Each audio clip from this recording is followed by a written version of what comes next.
সিটু সহ 4 গণসংগঠনের ডাকে ব্রিগেডে জনসভা। চিরাচরিত রীতি মেনেই রবিবার লাল সমুদ্রে ভাসল ব্রিগেড প্যারেড গ্রাউন্ড। আর সেই সভা থেকে আদতে আসন্ন বিধানসভা নির্বাচনের মঞ্চই তৈরি করল বামেরা। তাই এদিনের ব্রিগেড মঞ্চ থেকে তৃণমূলকে এক চুলো জায়গা ছাড়লেন না বক্তারা।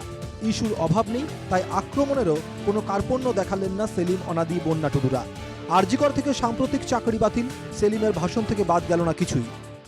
আজকে মোদি মমতার সরকার এই কাজ করার জায়গাটা ছোট করে দিচ্ছে। কোন কেন্দ্র সরকারের দপ্তরে, কোন রাজ্য সরকারের দপ্তরে নিয়োগ হচ্ছে না, নতুন কলকারখানা হচ্ছে না। আর যদি বা পুলিশে আর শিক্ষকে নিয়োগ হয়, সেখানে দুর্নীতির পাহাড়। সুপ্রিম কোর্ট পর্যন্ত আমাদের রাজ্যের মুখ্যমন্ত্রীর নাকে ঝামা ঘষে দিয়েছে।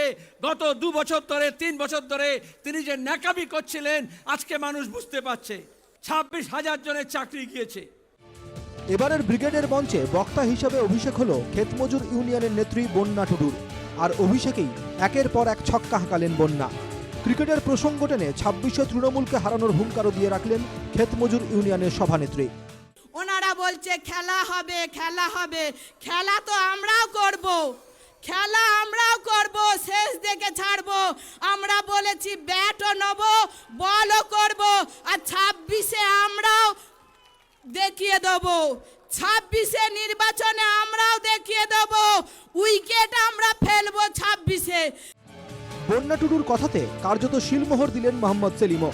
ধারে ভারে সংগঠনের অবস্থা যাই হোক না কেন, 26শে মমতাকে হারানোর লক্ষ্য স্পষ্ট করলেন সিপিএমের রাজ্য সম্পাদক।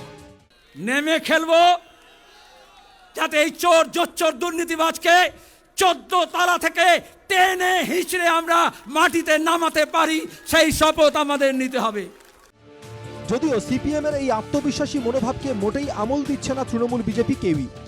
অতীত আমরা দেখেছি সিপিএম এর ব্রিগেড 4টি লোক এনে কিছু লোক দেখানো বড় কথা নয়। বড় কথা হচ্ছে সে লোকগুলো ভোটের সময় যায় কোথায়। সিপিএম এর ভোট কমছে কমছে কমছে কমছে, কংগ্রেসের সঙ্গে যোগ করেও 5-6% উপর যাচ্ছে।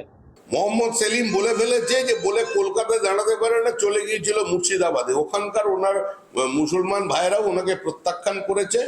আর মোহাম্মদ এর আগের নেতৃত্ব সিপিআইএম কে শূন্য করে দিয়েছিল। মোহাম্মদ সেলিম এবার জমানত বাজেয়াপ্ত করে সেই ধারাবাহিকতা বজায় রাখবে। এরা গৃহীত, পরীক্ষিত এবং পরিত্যক্ত।